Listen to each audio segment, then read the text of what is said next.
Hello everyone, welcome to ये school. बहुत बार आपने सुना होगा कि संयुक्त राष्ट्र सुरक्षा परिषद में कोई प्रस्ताव लाया गया और किसी देश के वीटो करने की वजह से निरस्त हो गया। रिसेंटली हमने देखा है कि वेस्टर्न पावर्स ने रूस के खिलाफ यूक्रेन युद्ध के कारण एक प्रस्ताव लाया था, लेकिन रूस ने वीटो कर दिया और प्रस्ताव निरस्त हो गया। ठीक वैसे ही भारत ने मसूद अजहर, जो कि एक इंटरनेशनल टेररिस्ट है, उसके खिलाफ एक प्रस्ताव लाया था, लेकिन वह प्रस्ताव भी आगे नहीं बढ़ पाया क्योंकि चीन ने वीटो कर दिया उसके अगेंस्ट। टाइम टू टाइम आप देखेंगे कि चीन ने पाकिस्तान के फेवर में कई बार यूएनएससी में वीटो किया है, लेकिन आखिर ये वीटो होता क्या है? आज की वीडियो में हम जानेंगे कि संयुक्त राष्ट्र सुरक्षा परिषद यानी कि यूएनएससी के बारे में, वीटो पावर क्या होता है, वीटो पावर का उपयोग कितनी बार हुआ है, जानेंगे रूस ने किन महत्वपूर्ण मुद्दों पर भारत के पक्ष में वीटो किया, क्या भारत यूएनएससी का अस्थायी सदस्य वीटो पावर के साथ बनेगा इन फ्यूचर, और साथ में ये भी जानेंगे कि यूएनएससी का अस्थायी सदस्य बनने के लिए क्या प्रक्रिया होती है। लेकिन इससे पहले कि हम वीडियो की शुरुआत करें, आप सभी से रिक्वेस्ट है कि इस वीडियो को लाइक कर दें, जिससे कि यह अधिक से अधिक लोगों तक पहुंच सके। और अगर अभी तक आपने इस चैनल को सब्सक्राइब नहीं किया है तो प्लीज़ कर दें, यह हमें हेल्प करता है और साथ में हमें मोटिवेशन प्रदान करता है ताकि हम और अच्छे कंटेंट पर काम कर सकें। यूनाइटेड नेशन सिक्योरिटी काउंसिल यानी कि संयुक्त राष्ट्र सुरक्षा परिषद यूनाइटेड नेशन के 6 प्रमुख अंगों में से एक है। इसकी स्थापना 24 अक्टूबर 1945 को हुई थी। यह अंतर्राष्ट्रीय शांति और सुरक्षा सुनिश्चित करने के, नए सदस्यों के प्रवेश की सिफारिश करने और संयुक्त राष्ट्र में किसी भी बदलाव को मंजूरी देने की जिम्मेदारी इस संस्था पर है। सुरक्षा परिषद की संरचना की बात करें तो इसमें 5 अस्थायी सदस्य हैं: अमेरिका, ब्रिटेन, चीन, फ्रांस और रूस। यह सामूहिक रूप से P5 के रूप में जाने जाते हैं। इनमें से कोई भी किसी भी प्रस्ताव को वीटो कर सकता है। परिषद के 10 और निर्वाचित सदस्य भी होते हैं जिनका कार्यकाल सिर्फ 2 साल का होता है। जो निर्वाचित सदस्य होते हैं उनके पास वीटो की पावर नहीं होती है। अब आइए समझते हैं कि वीटो पावर आखिर होता क्या है। वीटो बेसिकली लैटिन भाषा का एक शब्द है जिसका अर्थ है निषेध करना, यानी एक तरह से फॉरबिड करना, या मैं निषेध करता हूँ या मना करना होता है। इसका यह मतलब है कि अगर किसी प्रस्ताव के पक्ष में वीटो पावर पाए हुए सभी देश अगर एकमत हों और कोई एक देश प्रस्ताव के पक्ष में नहीं है, तो वह देश अपनी पावर का इस्तेमाल करके उस प्रस्ताव को नकार सकता है।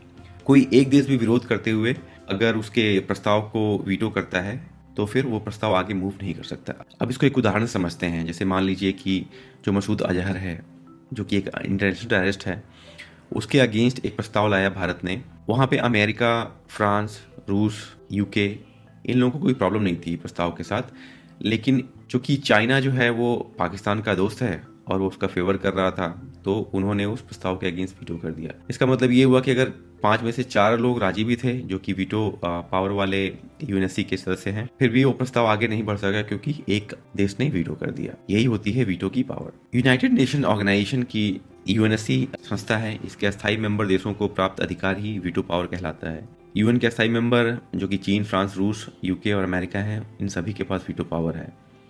अगर यूएन के द्वारा पास किए जाने वाले किसी फैसले पर अगर कोई मेंबर देश असहमति प्रस्ताव दे, उस फैसले को रद्द कर दिया जाता है। जैसे कि चीन 10 साल में चौथी बार वीटो का प्रयोग करके मसूद अजहर के विरुद्ध जो प्रस्ताव था उसको खारिज करवा दिया। संयुक्त राष्ट्र संघ में किसी भी मुद्दे पर 3 बार वीटो पड़ने के बाद उस मुद्दे को खारिज कर दिया जाता है। अब आइए समझते हैं कि वीटो पावर का उपयोग कितनी बार हुआ है और किसने सबसे पहले इसको यूज किया।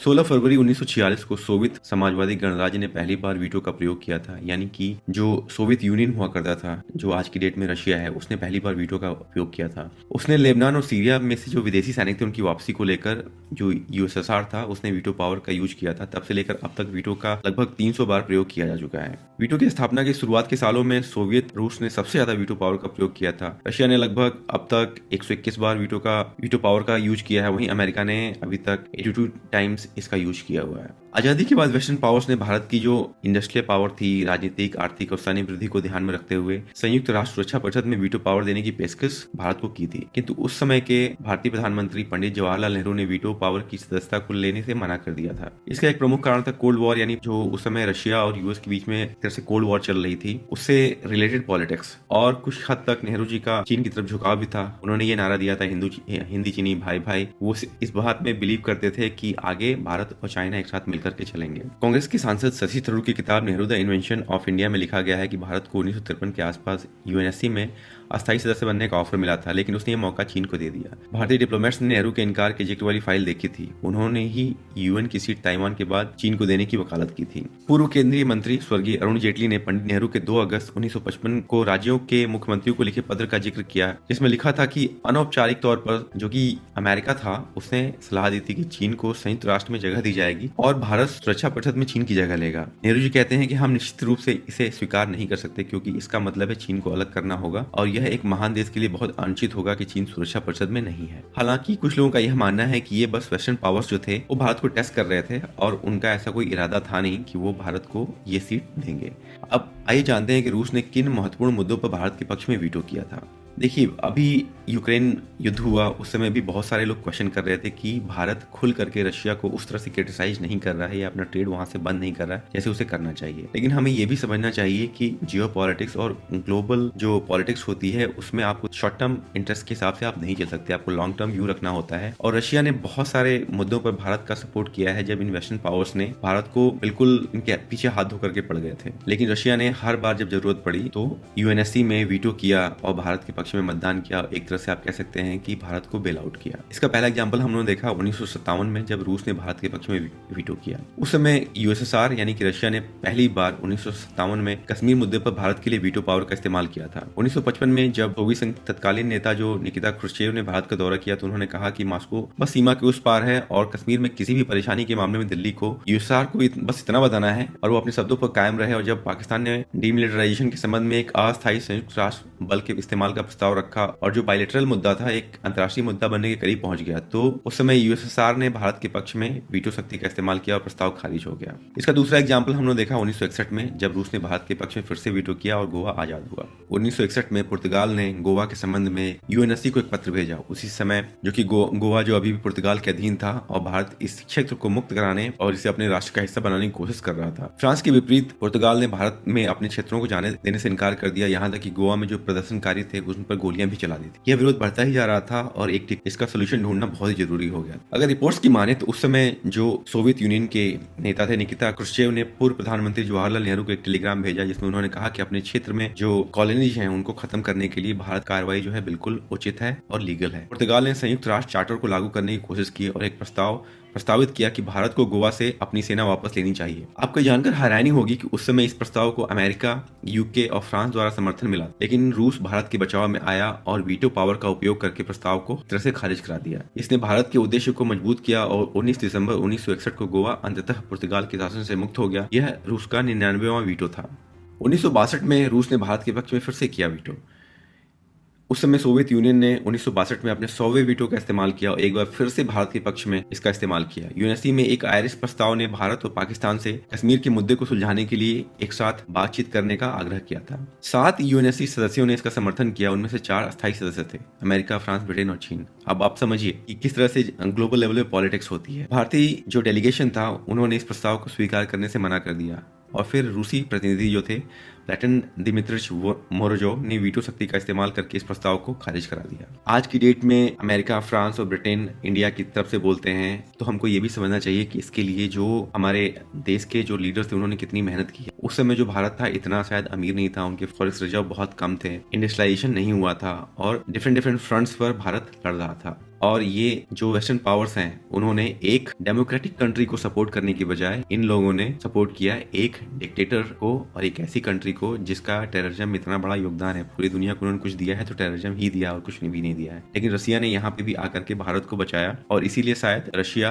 और भारत के संबंध जो है इतने स्ट्रांग है। इसी तरह से 1971 में रूस ने भारत के पक्ष में फिर से वीटो किया। 1965 में भारत पाकिस्तान युद्ध शुरू होने के बाद जो उस समय के पाकिस्तानी विदेश मंत्री जुल्फिकार अली भुट्टो ने यूएन में कश्मीर का मुद्दा उठाया। भारतीय प्रतिनिधि मंडल ने विरोध में उसका बहिर्गमन किया। खबरों के मुताबिक पूर्व विदेश मंत्री कुंवर नटवर सिंह ने कश्मीर मुद्दे को लेकर वॉकआउट को संयुक्त राष्ट्र के लिए टर्निंग पॉइंट करार दिया। 1971 को छोड़कर जब कश्मीर मुद्दे प्रस्तावित किए गए तब कश्मीर मुद्दा यूएनएससी में निष्क्रिय हो गया था। लेकिन दिसंबर 1971 में जब भारत बांग्लादेश को मुक्त कराने के लिए पाकिस्तान के खिलाफ युद्ध में लगा हुआ था तब यूएसआर ने इस मुद्दे को सुनिश्चित करने के लिए 3 बार अपनी वीटो का इस्तेमाल किया। इससे हुआ ये कि कश्मीर कभी भी एक वैश्विक यानी ग्लोबल विषय न बन करके एक द्विपक्षीय मुद्दा यानी बायलैटरल मुद्दा ही बना रहा। आइए समझते हैं कि यूएनएससी का जो परमानेंट मेंबर बनने के लिए प्रक्रिया प्रक्रिया क्या है। जैसा कि हम जानते हैं कि इसमें 5 परमानेंट मेंबर्स हैं और 10 जो होते हैं निर्वाचन के थ्रू मेंबर सिलेक्ट किए जाते हैं जिनका कार्यकाल 2 साल का होता है। लेकिन मान लीजिए अगर कोई देश परमानेंट मेंबर बनना चाहता है तो उसके लिए एक सर्टेन प्रोविजन किया गया है। यूएनएससी का अस्थायी सदस्य बनने की जो मौजूदा प्रक्रिया है वो काफी जटिल है, इतना आसान नहीं है।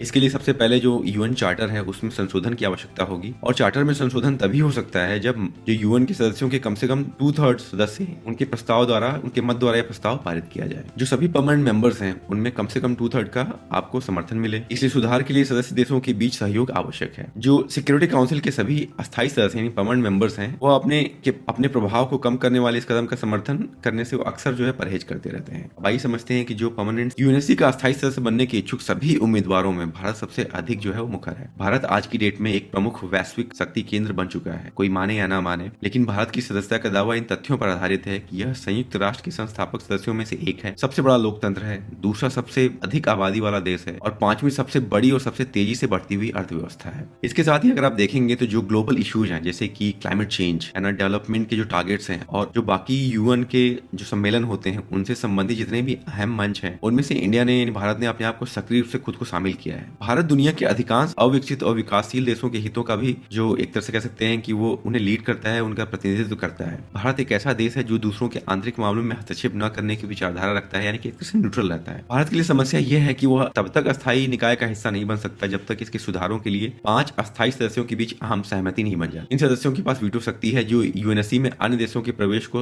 रोकने की शक्ति प्रदान करती है। अगर आज की डेट की बात करें तो यूएनएससी के जो 5 परमानेंट मेंबर्स हैं उनमें से चीन को छोड़कर 4 अन्य देश जो कि अमेरिका, ब्रिटेन, फ्रांस और रशिया हैं, उन्होंने यूएनएससी में इंडिया की परमानेंट सीट के लिए उनकी जो उम्मीदवारी है उसके लिए समर्थन दिया हुआ है। हालांकि चीन ने भारत की दावेदारी में हमेशा बाधा डाली है। चीन जो है वो उनके क्लोज एलाइज हैं जैसे कि पाकिस्तान हो गया, टर्की हो गया, नॉर्थ कोरिया और इटली जैसे देश जो हैं वो भी यूएनएससी में जो इंडिया की बेड है परमानेंट मेंबरशिप के लिए उसका विरोध टाइम टू टाइम करते आते हैं। 1.5 बिलियन पॉपुलेशन है इंडिया की और जो एक संस्था अपने आप को कहती है कि विश्व का प्रतिनिधित्व करती है यानी कि यूनाइटेड नेशन और सिक्योरिटी काउंसिल, उसमें एक इतने बड़े और विशाल देश का न होना, उसके जो परमानेंट मेंबर्स हैं उसमें न होना एक तरह से उस संस्था की जो रिलेवेंस है उसी पर सवाल खड़ा करता है। हमारे विदेश मंत्री ने भी इस बात को कहा था, अपने पिछले कुछ संबोधन में इसको मेंशन किया था उन्होंने। और अगर यूएनएससी में सुधार नहीं होते हैं तो कहीं ना कहीं ये संस्था जो है एक जोक बन करके रह जाएगी। आगे आप क्या सोचते हैं, क्या भारत को परमानेंट मेंबरशिप है मिलनी चाहिए और भारत इसके लिए क्या कर सकता है? अपने विचार कमेंट सेक्शन में जरूर लिखें और अगर अभी तक आपने इस वीडियो को लाइक नहीं है तो प्लीज कर दें और चैनल को सब्सक्राइब नहीं किया है तो उसे सब्सक्राइब भी कर दें। हमेशा की तरह thanks for your time, thanks for watching.